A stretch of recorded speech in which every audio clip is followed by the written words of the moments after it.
तो यहाँ पे देखो लेवल ऑफ ऑर्गेनाइजेशन में जो कुछ ऑर्गेनिज्म कौन से लेवल पे होते हैं, सेल्यूलर, उनकी बॉडी में सेल का लेवल होता है, वो सेल से ही अपना फंक्शन परफॉर्म कर सकते हैं। इसका मतलब ये नहीं है कि उनकी बॉडी में एक ही सेल होगी, नहीं, उनकी बॉडी में अलग अलग टाइप की बहुत सारी सेल होती है और हर एक सेल अपने आप में फंक्शन को परफॉर्म कर रही होती है, तो इसलिए इनका ऑर्गेनाइजेशन एक सेल्यूलर लेवल का है। ठीक ऐसे ही हमारे पास जो दूसरा लेवल आता है वो आता है टिश्यू का। टिश्यू के लेवल पे सेल ने मिलकर एक एग्रीगेशन फॉर्म कर लिया। एग्रीगेशन मतलब हो सकता है वो लूज टिश्यू हो या एक पूरा क्लस्टर बना लिया है सेल का, इसको हम टिश्यू कह रहे हैं। अब वो टिश्यू या ग्रुप ऑफ सेल मिलकर एक पर्टिकुलर फंक्शन फॉर्म कर रहा है, ऐसे ही कुछ सेल्स ने ग्रुप बनाया, वो भी एक फंक्शन फॉर्म कर रहा है। तो इस टाइप से कुछ ऐसे एनिमल होते हैं जिनके पास टिश्यू के लेवल का ऑर्गेनाइजेशन होता है। अब कुछ ऐसे भी होते हैं जिन्होंने अपने अंदर ऑर्गन डेवलप कर लिए धीरे धीरे। देखो ऑर्गन के लेवल पर जिनके अंदर टिश्यू कुछ ग्रुप होके क्या बनाते हैं ऑर्गन, और ऑर्गन एक पर्टिकुलर फंक्शन करता है, जैसे मस्कुलर फेरिंग्स हो सकती है, बुक लंग्स हो सकते हैं, ठीक है। जैसे हमारी बॉडी में फॉर एग्जांपल हमारी बॉडी में स्टमक है, तो स्टमक का काम है फूड का डाइजेशन।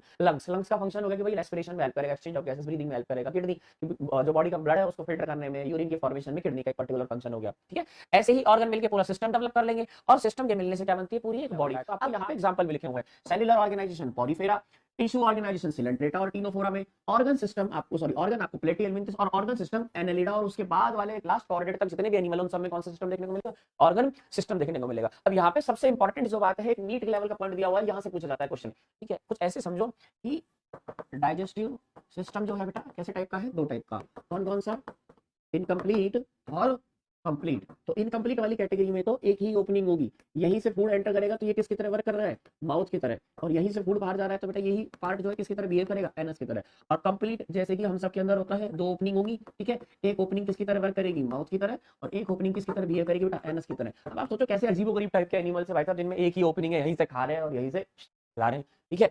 तो चलो, तो हम बात कर रहे हैं इनकम्प्लीट डाइजेस्टिव सिस्टम जिनके अंदर सिंगल ओपनिंग है, ऐसे आपको प्लेटिहेल्मिन्थस में देखने को मिलेंगे। और कंप्लीट डाइजेस्टिव सिस्टम जिसमें माउथ भी है और एनस भी प्रेजेंट है, ठीक। ऐसे ही हम दूसरे सिस्टम की बात करें तो एनिमल्स के अंदर सर्कुलेटरी सिस्टम भी डेवलप हो सकता है, और सर्कुलेटरी सिस्टम टू टाइप का होगा बेटा, कौन कौन सा, ओपन एंड क्लोज। तो देखो हम यहाँ पे एक छोटी सी बात, बॉडी के अंदर ऑब्वियस सी बात है क्या प्रेजेंट होंगे बेटा, सेल या फिर क्या प्रेजेंट होंगे, टिश्यू प्रेजेंट होंगे बेटा। एनिमल की बॉडी में सेल प्रेजेंट होंगी या फिर क्या प्रेजेंट होंगे, सेल ऑब्लिक टिश्यू।